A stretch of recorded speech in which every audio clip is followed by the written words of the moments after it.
I thought we were going to talk about the future of man. Yes.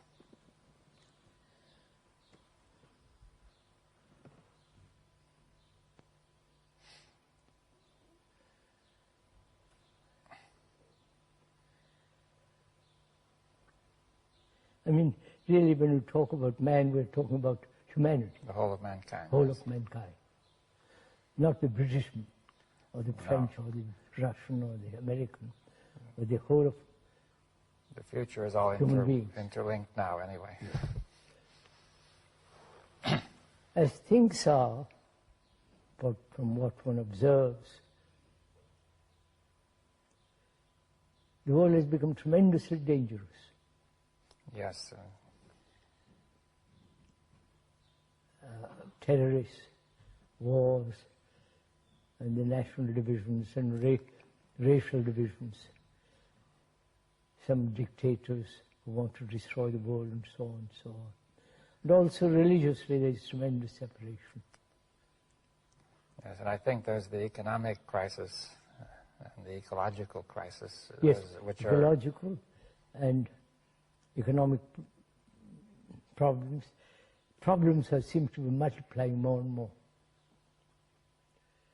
So, what's the future of man? What's the future of not only the present generation, but the coming generation? Yes, well, the future looks very grim. Very grim.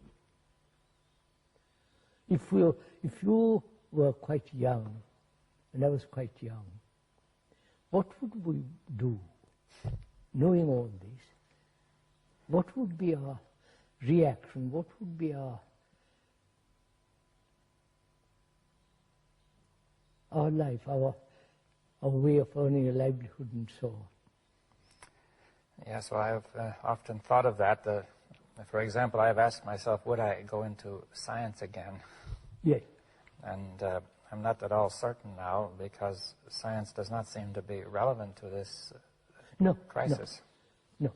They are, on the contrary, they are helping. It makes it worse, yeah? Yes, they are helping. It might help, but in fact it isn't. Right? So what would you do? I think I would stick to what I'm doing. Well, that would be easy for you. For me, quite easy. But there are several problems, of course. I don't know if you want to discuss them. If a person is just starting out, he has to make a living, right? Of course. There are very few opportunities now, and most of these are in jobs which are very limited. Limited, and unemployment right throughout the world. Yes.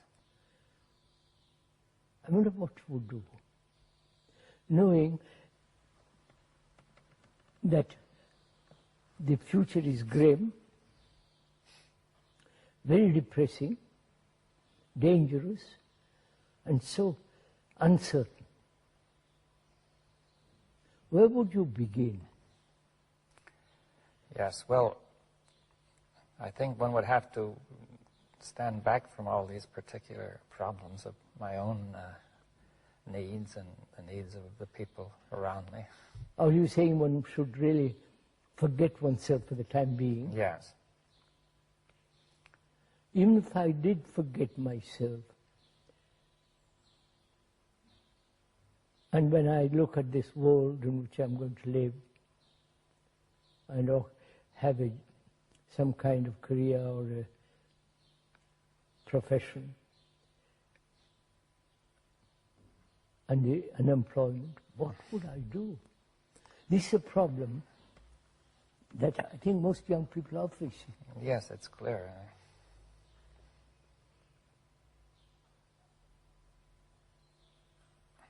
Well, have you something that you would suggest? Huh? Is there something you could suggest?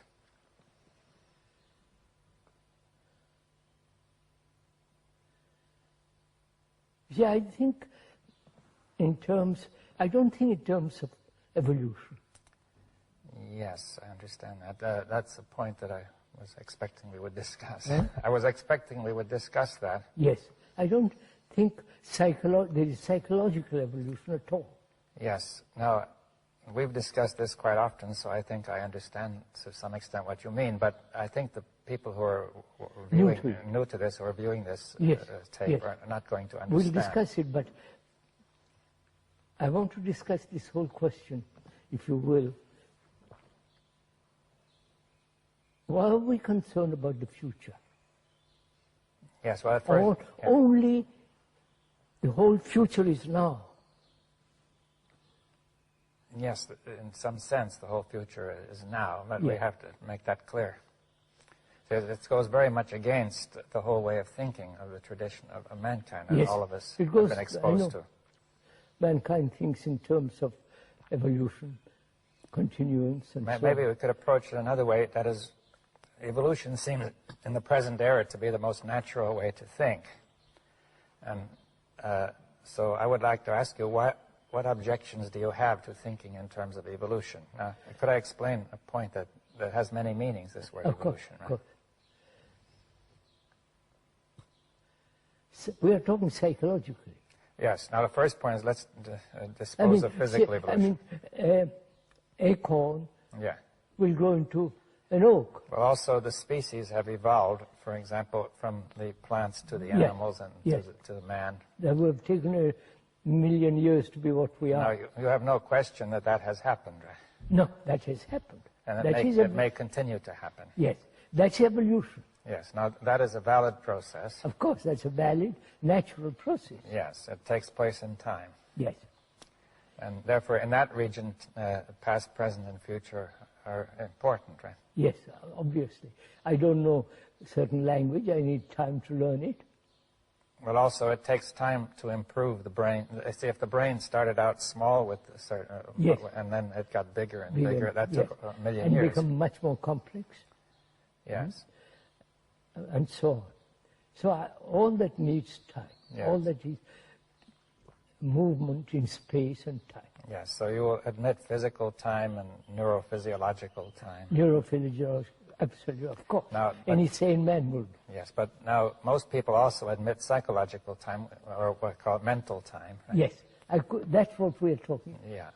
Whether there is such thing as psychological tomorrow, psychological evolution. Yes, now, at first sight, I'm afraid that this will sound strange. You see, that it seems I can remember yesterday, and there's tomorrow, I can anticipate, and it has happened many times from days that succeeded each other. Yes. So I do have the experience of time, you see, from yesterday to today to tomorrow. Right? Of course, of course. Now that's simple enough. That's simple enough. Now, what is it you're denying, you see? I deny that I will be something, become better. That I can change and be. But now there are two ways of looking at that. See, one way is, will I intentionally become better because I'm trying? Or secondly, some people feel that evolution is a kind of a natural, inevitable process in which we are being swept along like in a current, and we are perhaps becoming better or worse, or something is happening to us. Psychologically. Yeah, but psychologically, which takes time, which may not be the result of my trying to become better. Or it may or may not be. Some people may think one way, some another. But are you denying also that there's a sort of a natural psychological evolution as there was a natural biological evolution? I'm denying that, yes. Yes. Now, why do you deny it?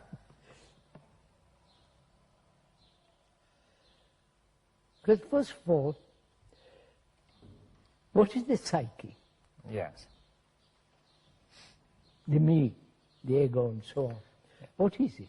Yes, well, now, the word psyche has many meanings. It may mean the mind, for example. Now, do you mean by that the ego is the same thing? The ego. I'm talking of the ego, the me. Yes. Now, some people who are thinking of evolution are thinking there will be an evolution in which the me is transcended.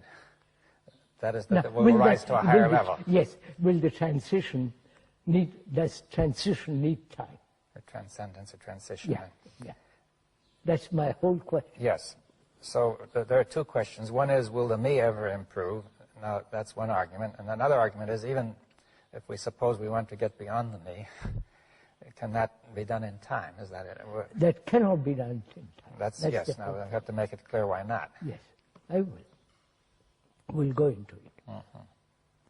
What is the me? If the psyche has such a different meanings, the me is the whole movement which thought has brought about. Well, why do you say that? The me is the consciousness, my consciousness.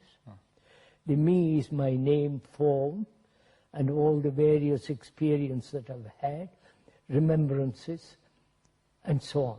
The whole structure of the being is put together by thought. Yes, well, that again will be something which some people might find it hard to accept. That Yeah, of course, we're discussing. Yeah, but I mean also to try to bring it out. Now, Yes. The first experience, the first feeling I have about the me is that the me is there independently, and that the me is thinking. That is the me independent of my thinking? Well, my own first feeling is the me is there independent of my thinking, and it is the me that is thinking. You see, like yes. I am here, and I could move my arm, or I could think, or I could move my head, you know. Yes. Now, is that an illusion? No. Why? Because the me, when I move my arm,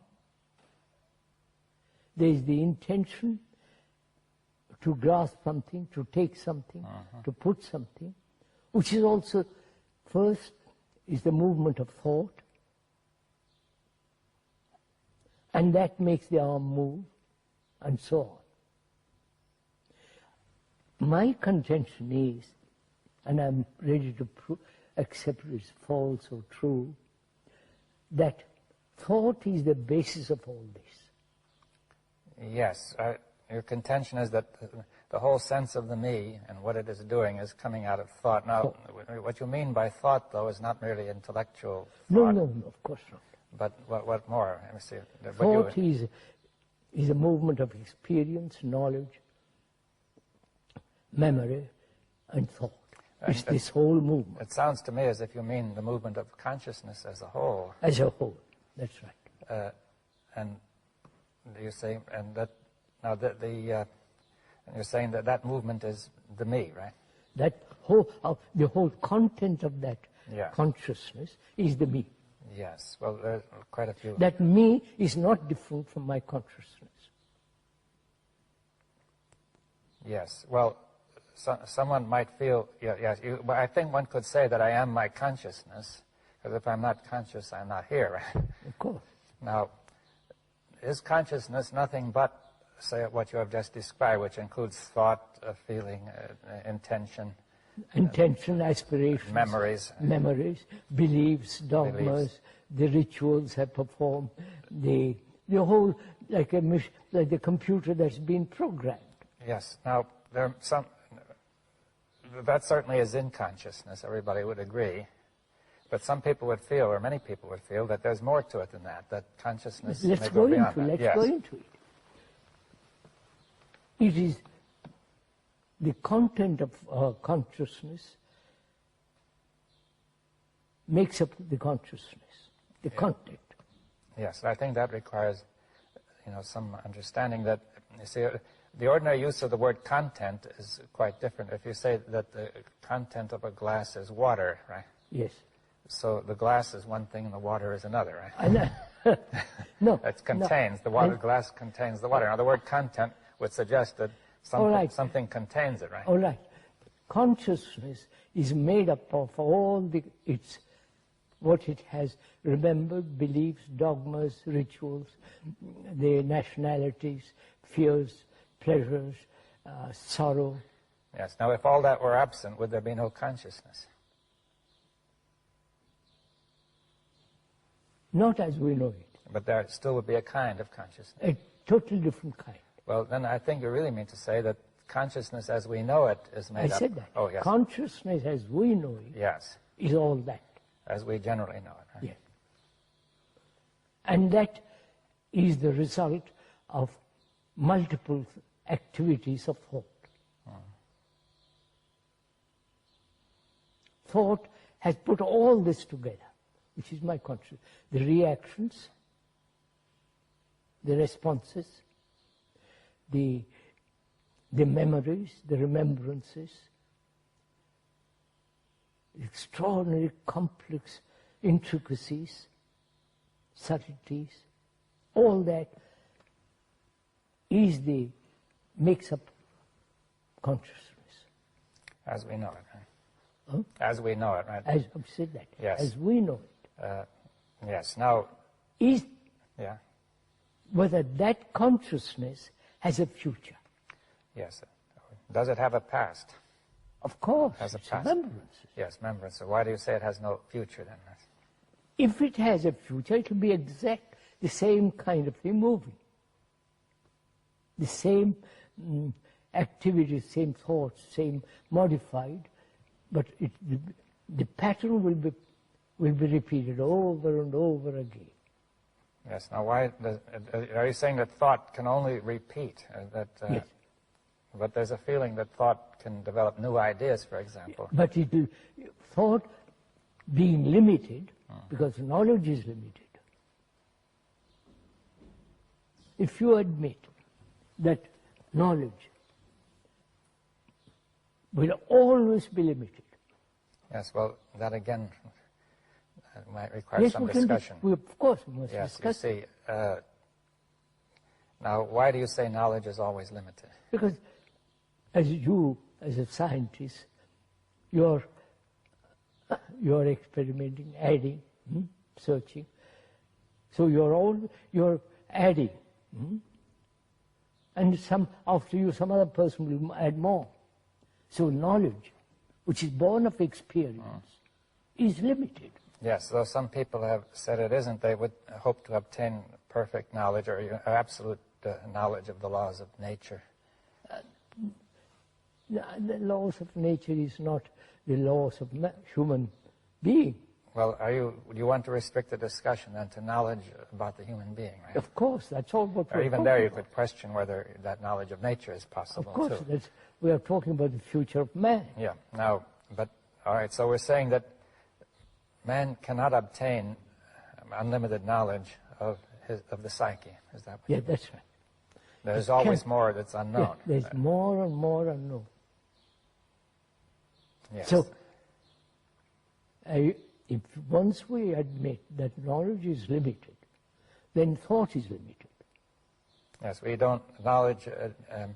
thought depends on knowledge, and the knowledge does not cover everything. That's right. Therefore, thought will not be able to handle everything that happens. Right? That's what the politicians and all the other people are doing. They think thought can solve every problem. Yes, you can see in the case of the politicians that knowledge is very limited. In fact, it's almost non-existent. And therefore, when you lack the adequate knowledge of what you're dealing with, you create confusion. Right? Yeah. So, then, as thought is limited, our consciousness, which has been put together by thought, is limited. Yes. Now, why does that mean can you make it clear that means we can only stay in the same circle? Same circle. See, one of the ideas might be, if you compare with science, that people might think, though my knowledge is limited, I'm constantly discovering. But what you discover is added to, but it's still is limited. It's still limited. That's the point, that I can keep on. See, I think one of the ideas behind a scientific approach is that though knowledge is limited, I can discover and keep up with the actuality. But that's also limited. My discoveries are limited, and there's always the unknown which I have not That's discovered. why I'm saying the unknown, the limitless cannot be captured by thought. Yes. Because thought in itself is limited. And I agree to that. Not only agree, but it's a fact. Yes, well, perhaps we should bring it out still more. That is, thought is limited. Even though one may easily verbally admit thought is not limited, there's a very strong predisposition, feeling, yes. a tendency to feel that way, that thought can do anything. Anything. Right? It can't. It has. See what it has done in the world. Well, I agree that it has done some terrible things, but that doesn't prove that it's always wrong. You say that maybe you could always blame it on the people who have used it wrongly, you say. I know that's a kind of good old trick. But thought in itself is limited. Therefore, whatever it does is limited. Yes, now, and it's limited in a very serious way, is what you're saying. That's right. Oh, of course, in a very, very serious way. Now, could we bring that, say what that way is? I mean, that way is what's happening in the world. All right, let's look at that. The totalitarian ideals is the invention of thought. Yes, well, we could say that the people, the very word totalitarian means they wanted to cover the totality, but they couldn't. They couldn't. They couldn't, the thing collapsed, right? It's collapsing. It's collapsing. Now, but then there are those who say they are not totalitarians.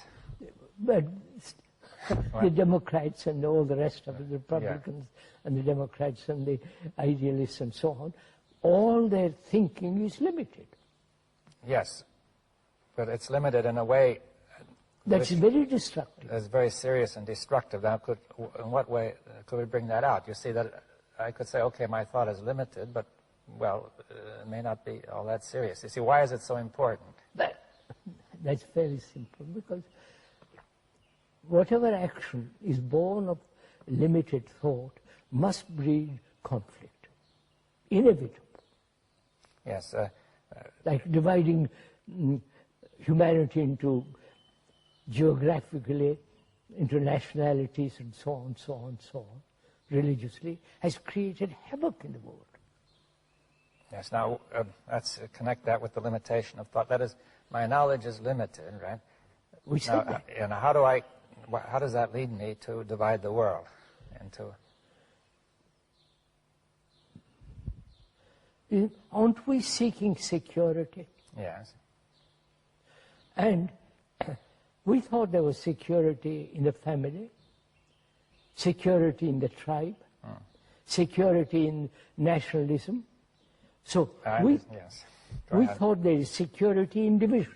Yes, it seems now it's come out that, take the tribe, for example. See, one may feel insecure. Now, because then it says, with the tribe I am secure, that is a conclusion.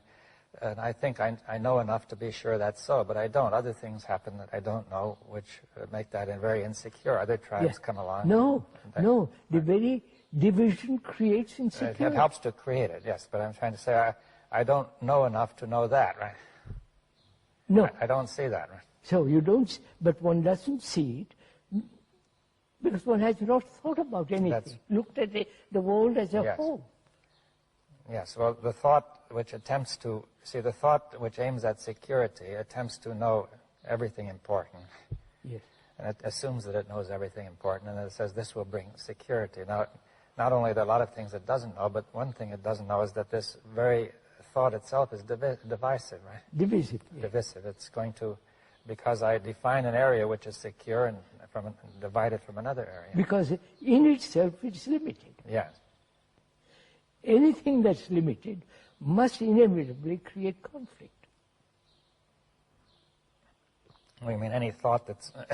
If I say I'm an individual, it's limited. Yes. I'm concerned with myself, that is very limited. Yes, we have to get this clear. See, if I say this is a table which is limited, it creates no conflict, right? No, there's no conflict. Now when I say this is me, it creates conflict. Now, yes. The me is a divisive entity. Yeah, let's see more clearly why, you see. Because it is separative, it is concerned with itself.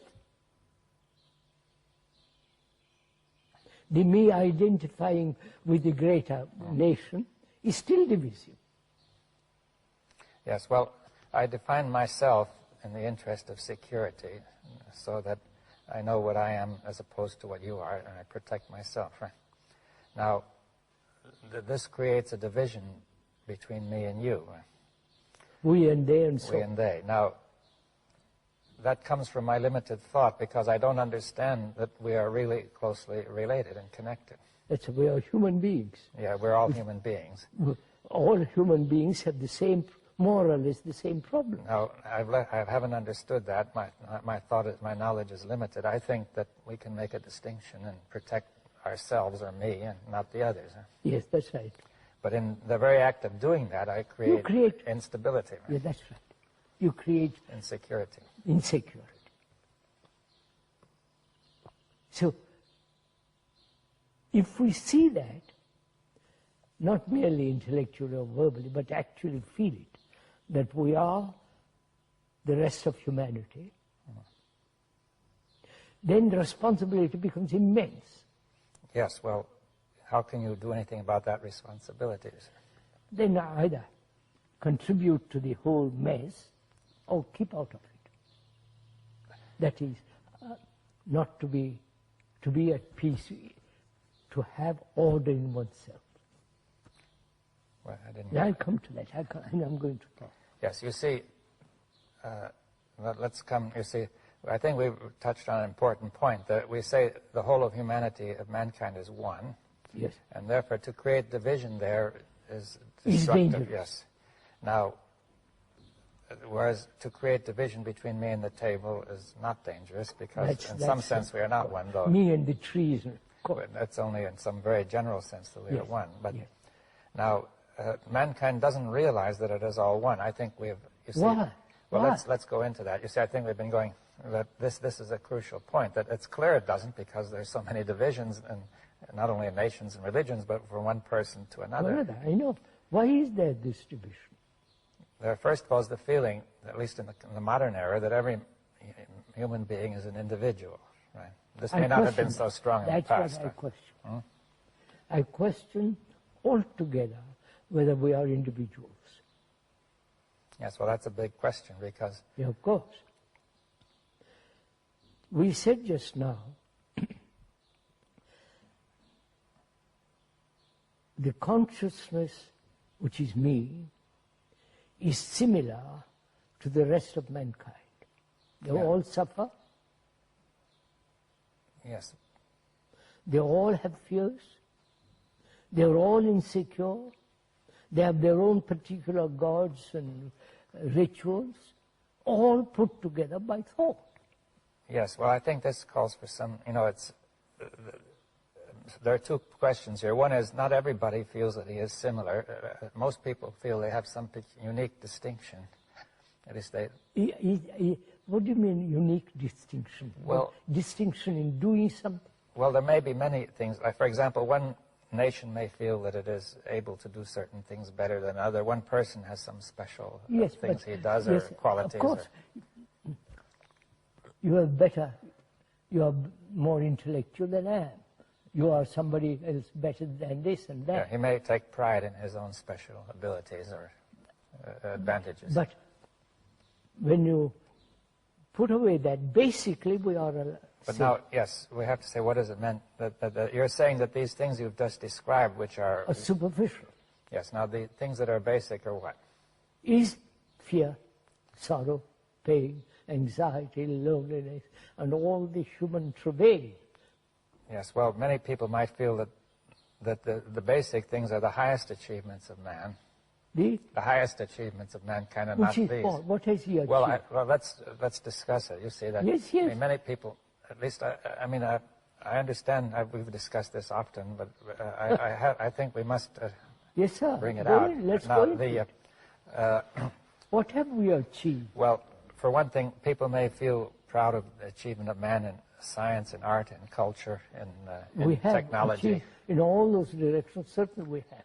Yes. Vast technology, communication, travel, medicine, surgery. Yes. Has advanced tremendously. Yes, I mean, it's really remarkable in many ways. There's no question about it. Yeah.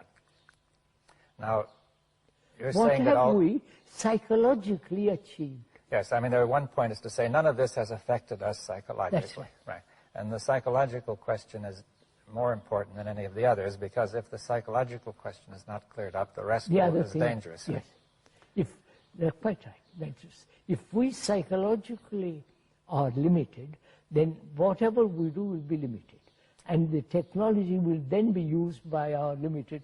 Yes, the master is this limited psyche and not the rational structure of technology. And in fact, technology then becomes a dangerous instrument. Now, so that is one point, that the psyche is at the core of it all.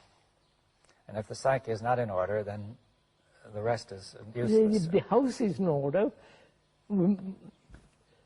Yeah, and now the second question is, although we're saying that there are certain basic disorders in the psyche, or lack of order, which is common to us all, and we may all have a potential for something else, but the second point is, are we all one, really, you see? That is, even though we are all similar, that doesn't say we're all the same, right? We're all one. No, we said... in our consciousness, basically, we have the same ground on which we stand. Yes. Well, that's, you see, from the fact, let's say, the human body is similar, it doesn't prove they're all the same. Of course, your body is different from mine. Yes, we're in different places and different entities and so on. Now, what I think you're trying to say that the consciousness is not an entity which is individual. That's right. The body is an entity which has a certain individuality. That's right. That all seems so yeah, but clear. I think it may be clear, but I think... your body yeah. is different from mine. Yes. I have a different name than you. Yeah, well, we also have different, though similar material, it's different. We can't exchange, because the proteins in one body may not agree with those in the other. Now, many people feel that way about the mind, saying that there's a chemistry between people which may agree or disagree. No, but actually go deeper into the question. Consciousness is shared by all human beings. Yes. That's my whole point. Yes. Now, the feeling is that the consciousness is individual and that it is communicated, as it were, that it is... I think that's an illusion, because we are speaking to something that's not so. Yes, well, and what are you want to say that there is one consciousness of mankind? It's all one. It's all one, and that's important, because whether it's many or one is a crucial question. Yeah. Now, it could be many which are then communicating and building up a larger unit. Or you're saying from the very beginning it's all one. From the very beginning it's all one. And the sense of separateness is an illusion, right? And that's what I've said over and over again. That seems so logical saying. The other is insanity. Well, yes. Now, people don't feel that, one doesn't immediately feel that the notion of separate existence is insane, because one extrapolates from the body to the mind. One says it's quite sensible to say my body is separate from yours, and inside my body is my mind. And that, now, are you saying the mind is not inside the body? Now, that's quite a different question. Let's finish with the other point. Yeah. If each one of us thinks that we're separate individuals psychically, we have done what we have done in the world is colossal mess. Well, if we think we are separate when we are not separate, then it will clearly be a colossal mess. That's what's happening. Each one thinks he has to do what he wants to do, fulfill himself. So he's struggling to be, he's struggling in his separateness to achieve peace, to achieve security, which that security and that peace is totally denied. Yes, well, the reason it's denied is because there is no separation. You see, if there were really separation, it would be a rational thing to try to do. But, actually. But if we're trying to separate what is inseparable, the result will be chaos, right? That's right. Now, that's clear. But I think that it will not be clear to people immediately that the consciousness of mankind is one inseparable whole. Yes, sir. Inseparable whole. Absolutely right. And many questions will arise if you once even consider the notion, but I don't know if we have gone far enough into this yet, that one question is, why do we think we are separate? Why? Why do I think I'm separate? That's my conditioning. Yes, but how did we ever adopt such a foolish conditioning? From childhood, it's mine, my toy, not yours. Yeah, but the first feeling you get is, I say it's mine because I feel I'm separate. You see, yes, now, one doesn't start out, see, it isn't clear how the mind which was one came to this illusion that it is all broken up into many pieces. I think it's again the activity of thought. Thought, in its very nature, thought is divisive, fragmentary, and therefore I'm a fragment. Yes, well, thought will create a sense of fragments. You see, you could see, for example, that once we decide to set up a nation, then we will be separate from, think we're separate from the other nation, and all sorts of things, consequences follow, which make the whole thing seem independently real, that you have all sorts of separate language and a separate laws and separate this, and you set up a boundary. And after a while, you see so much evidence of separation that you say, you forget how it started, and you say, that was there always, and we are merely proceeding from what was there always. That's why I feel if once we grasp the nature of thought, the structure of thought, how thought operates, what is the source of thought, and therefore it's always limited. If we really see that, then... Now, the source of thought is what? Is it memory? Memory. Yes. Memory is remembrance of things past, which is knowledge, and knowledge is the outcome of experience, and experience is always limited. Yes, well, thought includes, of course, also the attempt to go forward, to use logic, to take into account discoveries and insights. You know, as we were saying some time ago, thought is time. Yes. Now, all right. So let's. That thought is time. Now, that requires more discussion too, because I see the first experience is to say time is there first, and thought is taking place in time. Right? I know. Now, for example, if we say that movement is taking place, the body is moving, and this requires time, right? Now, to go from here to there needs time. Yes. To learn a language needs time. Yes, to grow a plant needs time. To grow the whole thing. All right, now, to paint a picture takes time. Well, one would also say to think takes time. Right? So we think in terms of time. Yes, well, let's see. The first point that one would tend to look at is to say, just as everything takes time, to think takes time, right? Now, but you're saying something else, which is that thought is time. Thought is time. That is psychically speaking and psychologically speaking. Of course. Now, how do we understand that? How do we understand what? Thought is time. You see, it's not obvious. Oh, yes.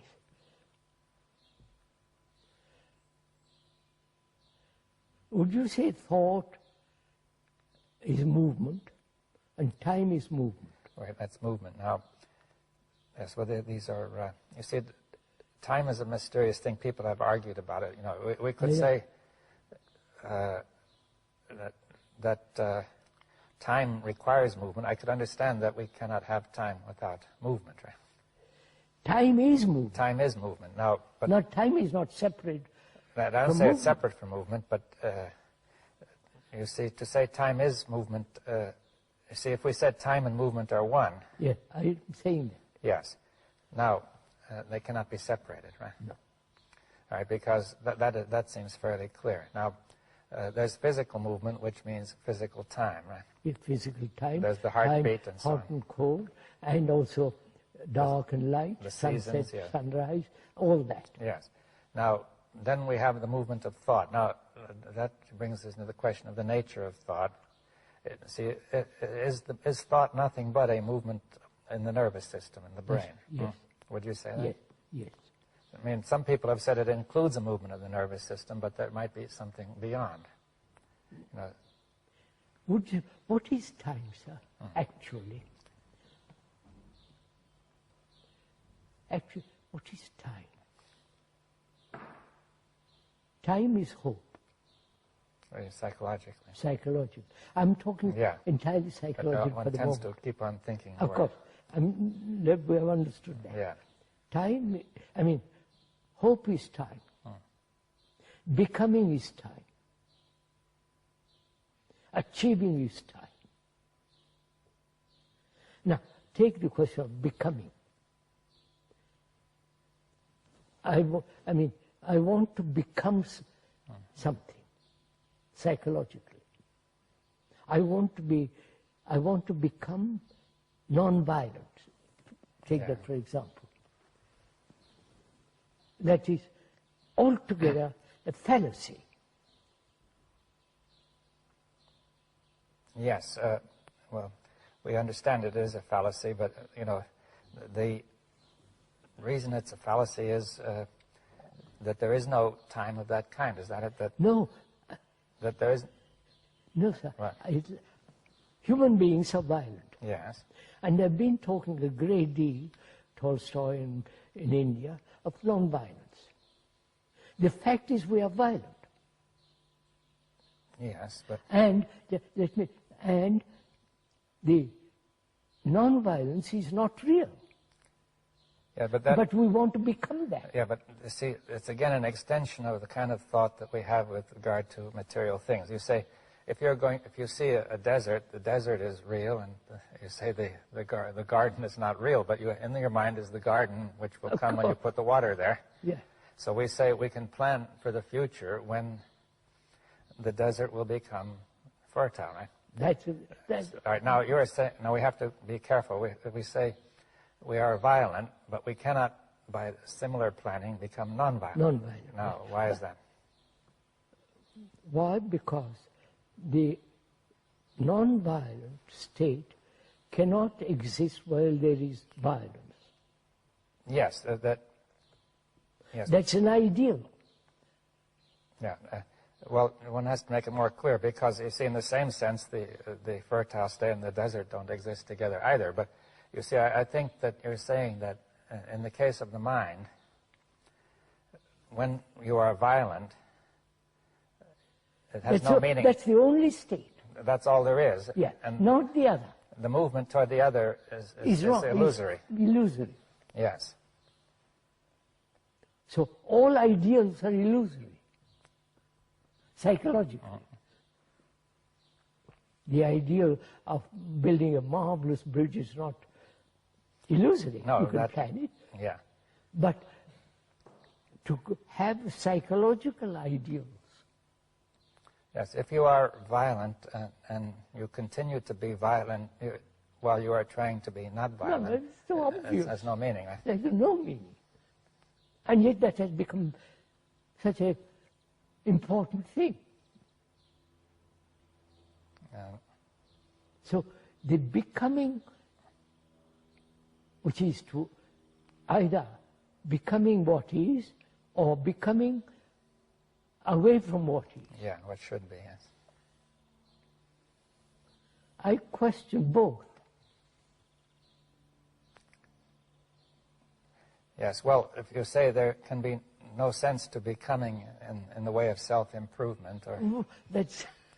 Self-improvement is something so utterly ugly. So we are saying, sir, that the source of all this is the movement of thought as time. When once we admit time psychologically, all the other ideals, non-violence, achieving some super state and so on, become utterly illusory. Yes. Now, when you're talking the movement of thought as time, that it seems to me that say that movement of thought, that time which comes from the movement of thought, is illusory, is it? Yes. That we sense it as time, but it's not a real kind of time. I mean, that's why we asked, what is time? Yes. I need time to go from here to there. I need to, if I want to learn some engineering, I must study. It takes time. That same movement is carried over into the psyche. And say, I need time to be good. Yes, now, in order... I need time to be enlightened. Yes, that will always create a conflict, right? Yes. From one part of you and another. Oh, yeah. And so that movement in which you say, I need time, also creates a division in the psyche. That's right. Between, say, the thinker, observer, and the observed, yeah, right? That's right. We are saying the observer is the observed. Yes, and therefore there's no time, is what it That's is, right. psychologically. The experiencer, the thinker, is the thought. There is no thinker separate from thought. Yes. All that you're saying, seems very reasonable, but I think that it goes so strongly against the tradition of what we are used to that it would be extraordinarily hard for people to really, generally speaking, to...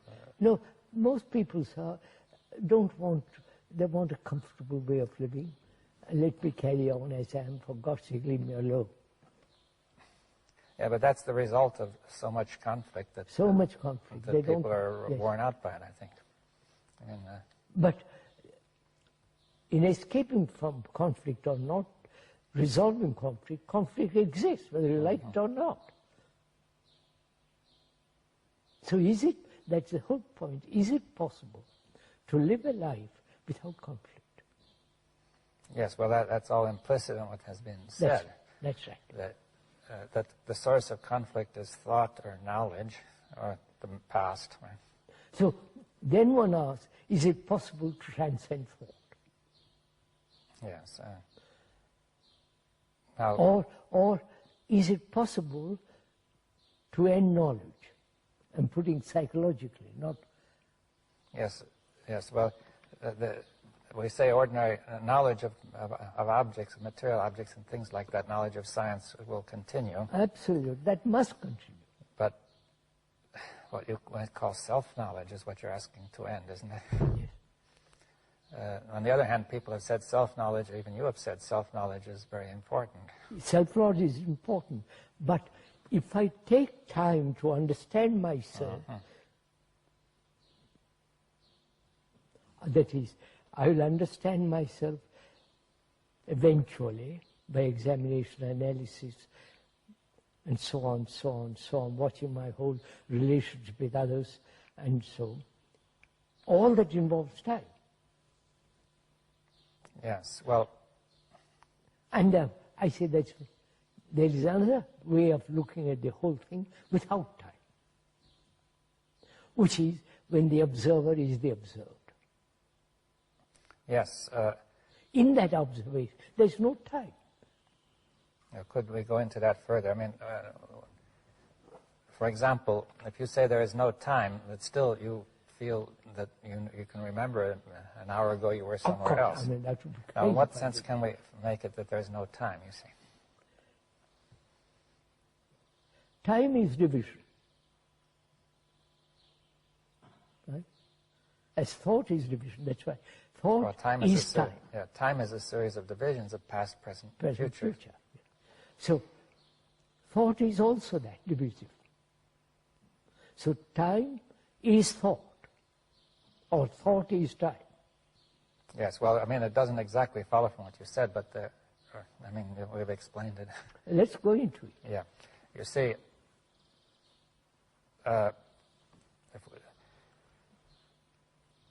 at first sight, one would think that there are thought makes divisions of all kinds, with a ruler and with all kinds of things. It also divides up intervals of time, past, present, and future. Now, it doesn't follow from just that thought is time. You see.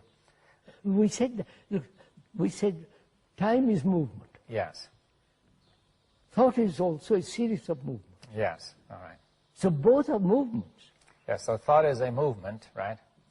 A movement we suppose of the nervous system, and you see, it's a movement of becoming.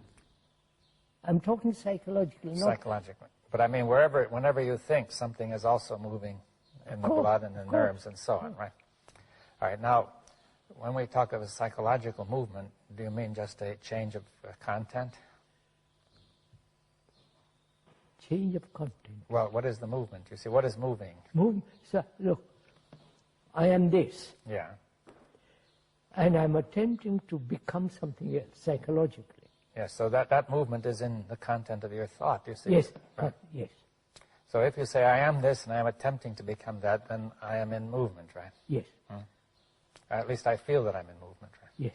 No, but I am, say for instance, I'm greedy. Yeah. Greed is a movement What kind of a movement is it? to get what I want. To get more, yeah? More. It's a movement. All right. And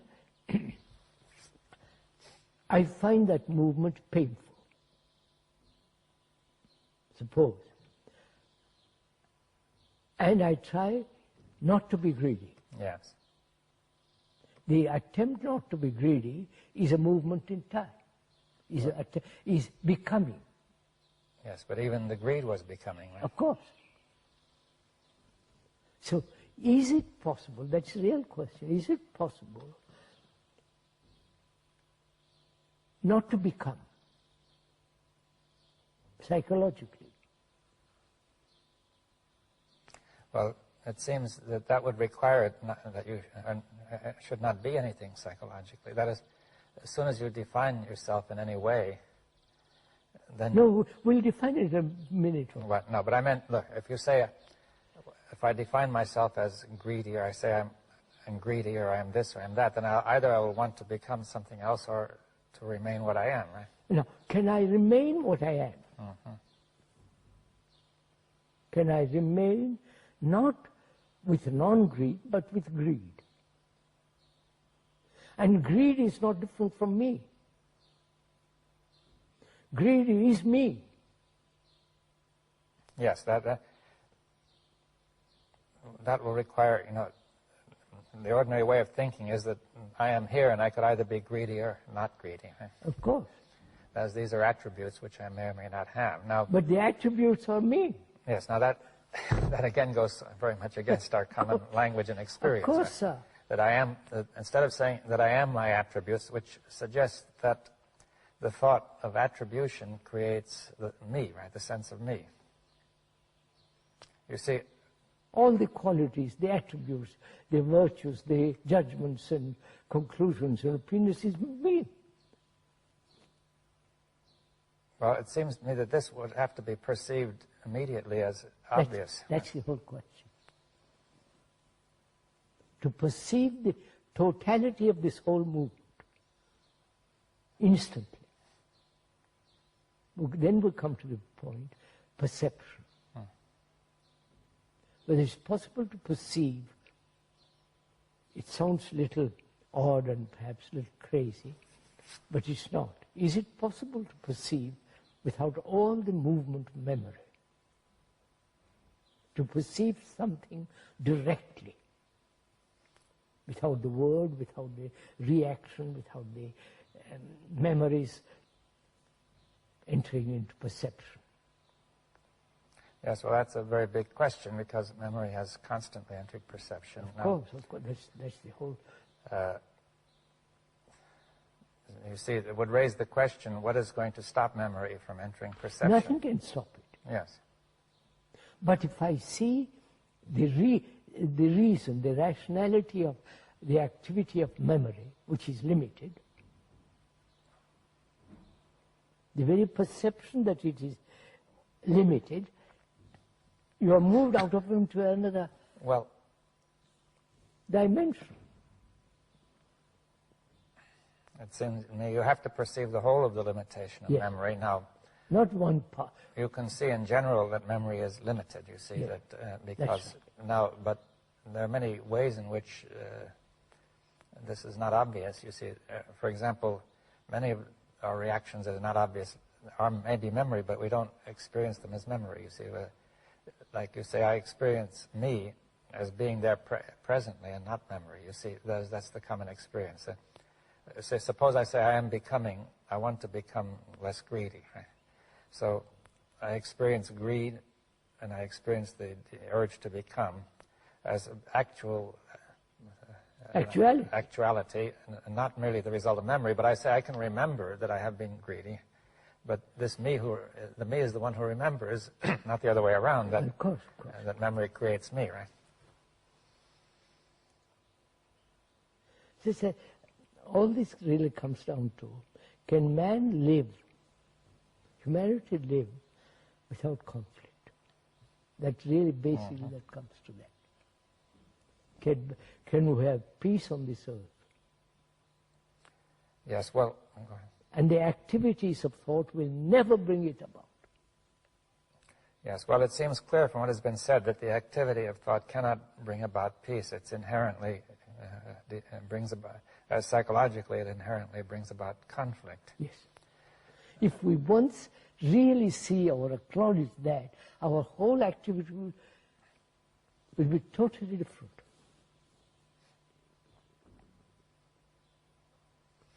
And are you saying that there is an activity which is not thought, then? Which is not? Which is beyond thought. Yes. And which not only is beyond thought, but which does not require the cooperation of thought. That is... Oh, certainly not. That it is possible for this to go on when thought is absent. That's the real point we have often discussed. Yeah. Whether there is anything beyond thought. Not something holy, sacred, I'm not talking about that. I'm talking, is there an activity which is not touched by thought?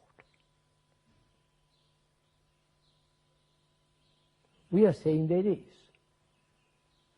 And that activity is the highest form of intelligence.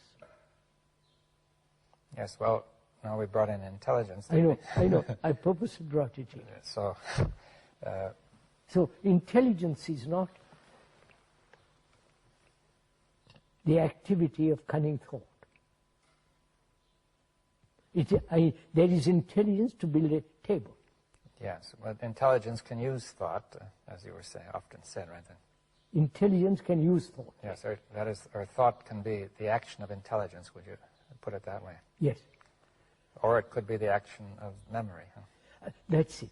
Either the action is born of memory, and therefore memory is limited, therefore thought is limited, and it has its own activity, which then brings about conflict. Yes.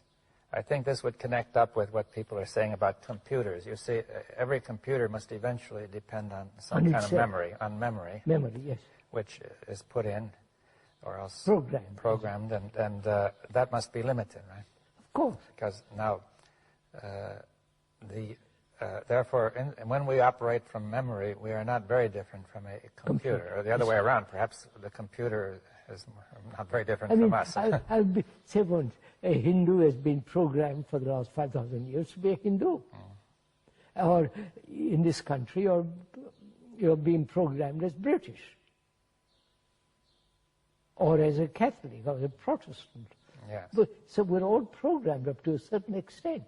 Yes. Now then we could say that you're bringing in the notion of an intelligence which is free of the program, which is creative perhaps. Yes, that's right.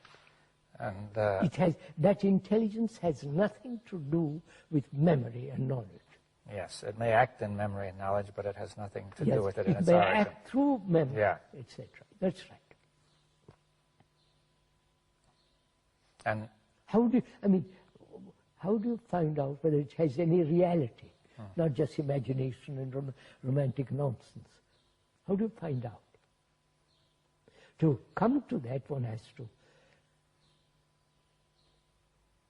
go into the whole question of suffering, whether there's an ending to suffering. And as long as suffering and fear and the pursuit of pleasure exist, there cannot be love. Yes, well, there are many questions there. Now, the first point is, say, suffering, or including pleasure, fear, and suffering, and I suppose we can include anger and violence and greed in there. Of course, otherwise... Yes. Now, we could say that all those, we're saying, first of all, that all those are the response of memory. Yes. They're nothing to do with intelligence. All part of thought and memory. And that as long as they are going on, it seems to me that intelligence cannot operate in thought. That's right. or through So thought. there must be the freedom from suffering. Yes, well, that's a very key point. Now, That's a really very serious and deep question, whether it's possible to end suffering, which is the ending of me. yes, well, yes, again, of course, it may seem repetitious, but the feeling is that I am there, and I either suffer or don't suffer. That is, I either enjoy things or suffer. Yes, I know that. Now, I think you're saying that suffering arises from thought. It is thought. Identified, Yes, and that. attachment. So what is it that suffers? You see, there's this feeling. Say, it's really the opposite of the feeling of pleasure. It seems to me that whatever pleasure, memory may produce pleasure, and then when it doesn't work, it produces. When it's frustrated, Pain. it produces pain and suffering. Not only that, suffering is much more complex, isn't it? Yes. Suffering. What is suffering? Yes. Well, that's. The meaning of the word is to have pain, to have grief, to feel utterly lost, lonely. Yes, well, it seems to me that it's not only pain, but a kind of a total pain, Yes. a very pervasive. But suffering is the loss of someone. Loss of something very important, right? Yes, of course. Loss of my wife or loss of my son, brother, whatever it is. And the desperate sense of loneliness. Yes, or else just simply the fact that the whole world is going into such a state. Of course. I mean, all the wars. And makes everything meaningless, you see. What a lot of suffering the Balkan Wars have created. Yeah. Well, all these wars, I mean, it's... And wars have been going on for thousands of years. That's why we are carrying on with the same pattern of the last 5,000 years or more of wars. Yes, now, one can easily see that the violence and hatred in wars will interfere with intelligence. Obvious. Now, it's not quite so obvious. See, I think some people have felt that suffering, by going through suffering, people become intelligent, purified, like going through the crucible, yes, the metal yes, being refined in the crucible, right? I know that through suffering you learn. Or you are purified in some way. You are purified. This is through suffering. Your ego is vanished. Yeah, dissolved, Dissolved. refined. It doesn't. People Yes. have suffered immensely. How many wars, how many tears. And the destructive nature of governments. Yeah, so they've suffered any number of things. I can multiply them. Unemployment, ignorance of all Yes, well, that. disease, pain, Oh. everything. But you see, what is suffering really? Why does it destroy intelligence or interfere with, why does suffering prevent intelligence? What is going on, really? Suffering is only concern, is a shock, I suffer. I have pain. It is the essence of the me. Yes, the difficulty with suffering is that it's the me that is there that is suffering. Yes. And this me is really being sorry for itself in some way. My suffering is different from your suffering. It isolates itself, yes. Yes. And it creates an illusion of some kind. We don't see suffering is shared by all humanity. Yes, well, but if we suppose we see it is shared by all humanity. Then I say, well, then I begin to question what suffering is. It's not my suffering. Yes, well, that's important. In order to understand the nature of suffering, I have to get out of this idea that it's my suffering. My suffering. Because as long as I believe it's my suffering, I have an illusory notion of the whole thing. Now that's... And I can never end it. Yeah, well, but not if you treat it, if you're dealing with an illusion, well, you can do nothing with it. But you see, why we have to come back. Why is suffering the suffering of humanity? See, at first it seems that, I feel pain in the tooth, or else I have a loss, or something has happened to me, and the other person seems perfectly happy. Yes, that's right. But also he's suffering too in his own way. Yes, at the moment you don't see it. He doesn't see it, but he has his problems too. Right? So suffering is common to all humanity. Yeah, but the fact that it's common is not enough to make it all one. It's actual. Yes, but I want to say, are you saying that the suffering of mankind is all one, inseparable? Yes, sir. That's what I've been saying. As is the consciousness of mankind. Yeah, that's right. That when anybody suffers, the whole of mankind is suffering, right? If one country kills hundreds and thousands of human beings, the whole point is we have suffered from the beginning of time. We have suffered. And we haven't solved it. No, that's clear. It hasn't been solved. We haven't solved it. But see, we I haven't think ended suffering. I think you've said something. The thing you've said, which is that the reason we haven't solved it is because we are treating it as personal or as a small group, where it cannot. That's an illusion. Now, any attempt to deal with an illusion cannot solve anything. Now, we would like to make it very clear. Thought cannot solve anything. Well, yes, because psychologically. the thought, you can say that the thought itself divides. Let's say, put it, thought is limited. It is not able to see that this suffering is all one, right? Yes. And therefore it divides it up, right? That's It's mine and yours and theirs. Yes. And that creates illusion, which only multiplies suffering. Now, it seems to me that that the statement that suffering of mankind is one is inseparable from the statement the consciousness of mankind is one, right? We said that. Yes. Suffering is part of our consciousness. Yes. But one doesn't get the feeling immediately that this suffering belongs to the whole of mankind, you see. So, the world is me, I'm the world. Yes, you've often said that. Yeah. But we have divided it as British Earth and French Earth. Now, do you mean by the world the physical world or the world of society? Or the world of society, world of psychological world, chiefly. Yes, so we say the world of society, of human beings, is one. And I am, now when I say I am that world, what does that mean? The world is no different from me. The world and I are one? Yes. Right, we are inseparable. Yes. And that requires, that's real meditation, that's real, you must feel this in not just verbal statement, it is an actuality.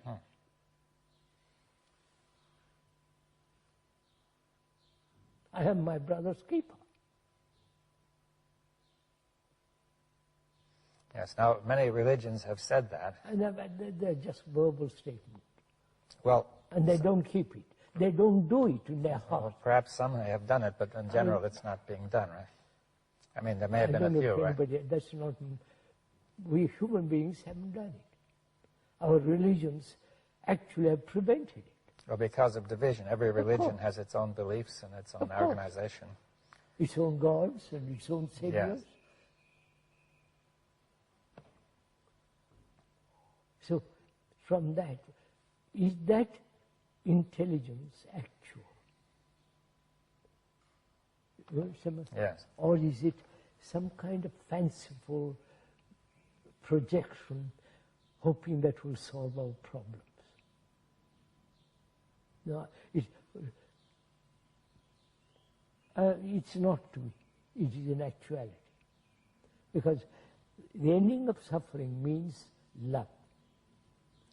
Yes. Now, before we go on that, you see, we have to make clear up a point about me. You see, you said it's not to me. Now, in some sense, it seems that you are still defining an individual. Yes, yes. Is that right? When I say I'm really not, I'm using the word I as a means of communication. It's not. Yeah, but what does it mean? You see, are you, in some way, let's say that there may be two people, say, we'll say A, who is the way you say, and B, who is not, right? Yes. Now, so A says it's not, that seems to create a division between A and B. That's right.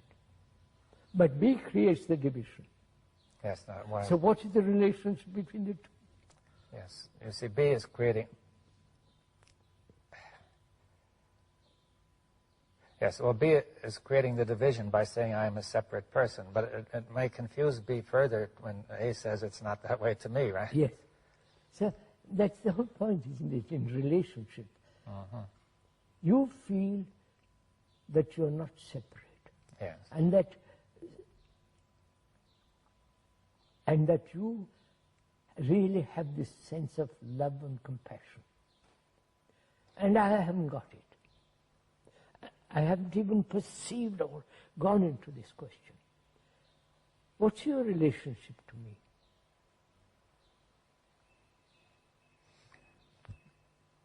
Yes, well... Yes, what I'm saying. discussed Your that, relationship, you have a relationship Yeah. with me, but I haven't any relationship with you. Well, yes, I think one could say that the person who hasn't seen is almost living in a world of dreams psychologically. And therefore, the world of dreams is not related to the world of being awake. That's right. But the fellow who's awake can at least awaken perhaps the other fellow. You are awake, I'm not. Yes.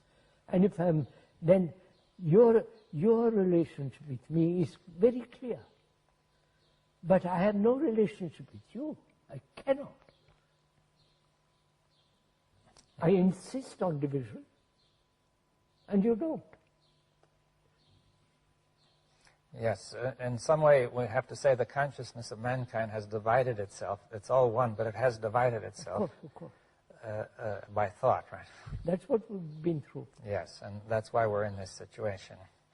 That's why all the problems that humanity has now, psychologically as well as in other ways, is the result of thought. And we are pursuing the same pattern of thought. And thought will never solve any of these problems.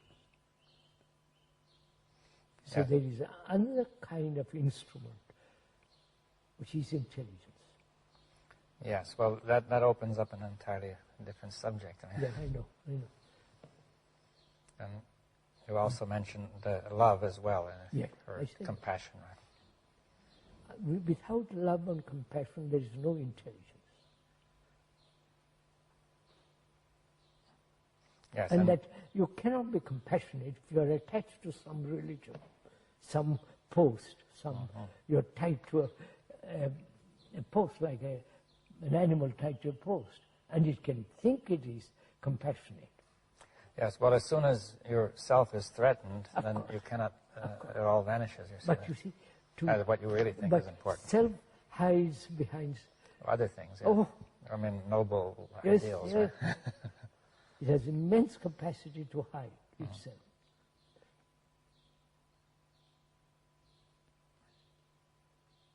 So what is the future of mankind?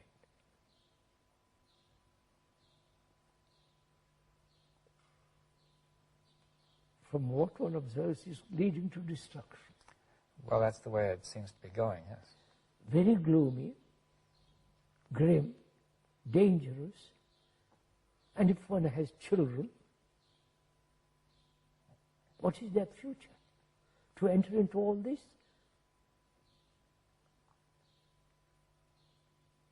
And go through all the misery of it all? So education becomes extraordinarily important. But now education merely accumulation of knowledge. Yes, well, every instrument that man has invented or discovered or developed has been turned toward destruction. That's Yes, where sir, absolutely. They are destroying nature. There are very few tigers now. very few. Tigers and Yes, animals. yes. They're Well, destroying yes, they're destroying forests and know. agricultural land and... overpopulation. Nobody seems to care. Well, I think people, two things. One is people are immersed in their own problems, right? Immersed in their own little plans Yes, and to save humanity. well, most people are just immersed in their plans to save themselves, but others have plans to save humanity. But I think also there's a tendency toward despair implicit in what's happening now, that people don't think anything can be done. Yes. And if they think something can be done, they form little groups and little theories. That's what there are those who are very confident of what they're doing, and and those who lack confidence. Like most prime ministers are very confident. Right. But they don't know what they're doing. Really. But then most people don't have much confidence in what they're doing. I know. If you have tremendous confidence, I accept your confidence and go with you. Yes, but since thought is limited. Then that's how that is the future of mankind, future of humanity. I wonder if anybody is concerned with it. Or each person or each group is only concerned with its own survival. Well, I think the first concern is almost always has been with survival, either the individual or the group. You see, that has been the history of mankind. Therefore, perpetual wars. Yes. Perpetual insecurity. Yes, but this is, as you said, the result of thought, which makes the mistake of, on the basis of being incomplete, to identify the self, with a group and so on. You happen to listen to all this. You agree to all this. You see the truth of all this. Those in power will not even listen to you. No. They are creating more and more misery, more and more becoming dangerous. How do you then, what's the point of you and I agreeing, seeing something true? This is what people are asking. What's the point of you and I seeing something to be true? And what effect has it? Yes, well, it seems to me that if we think in terms of effects, we are bringing in time. And also it's a wrong question. Yeah, we bring in time. We are bringing in the very thing which is behind the trouble. Trouble, yes. That is, their first response would be, we quickly must get in and do something to change the course of events. Therefore, form a society, foundation, organization, all the rest. But you see, our mistake is that to do that, we must think about something, and that thought is incomplete, right? We don't really know what's going on. Yes. And people have made theories about it, but they don't know. No, but come down to it. If that's a wrong question, then as a human being, who is mankind, what is my responsibility? Well, I think it's the same as... Apart from effect and all that. Yeah, we can't look toward effects, we see. But it's the same as with A and B, that A sees and B does not, right? Yes. Now, suppose A sees something and most of the rest of mankind does not, right? Then it seems that, see, one could say mankind is in some way dreaming, asleep. It's dreaming. It's caught in an illusion. Illusion, and the point is that to somehow, if somebody sees something, then his responsibility is to help wake that person, wake the others up, right? To get out of the illusion. That's just it. I mean, this has been the problem. That's why the Buddhists have projected the idea of the Bodhisattva, who is compassionate and is essence of all compassion, and he's waiting to save humanity. Sounds nice. It's a happy feeling that there is somebody doing this, but in actuality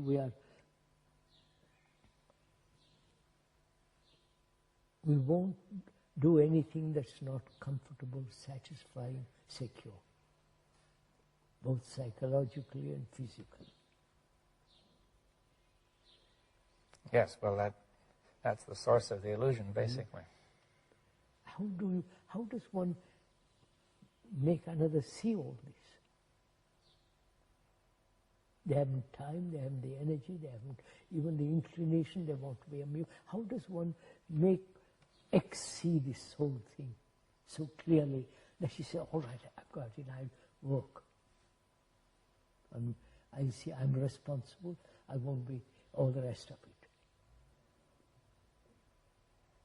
I think that's the tragedy of those who see and those who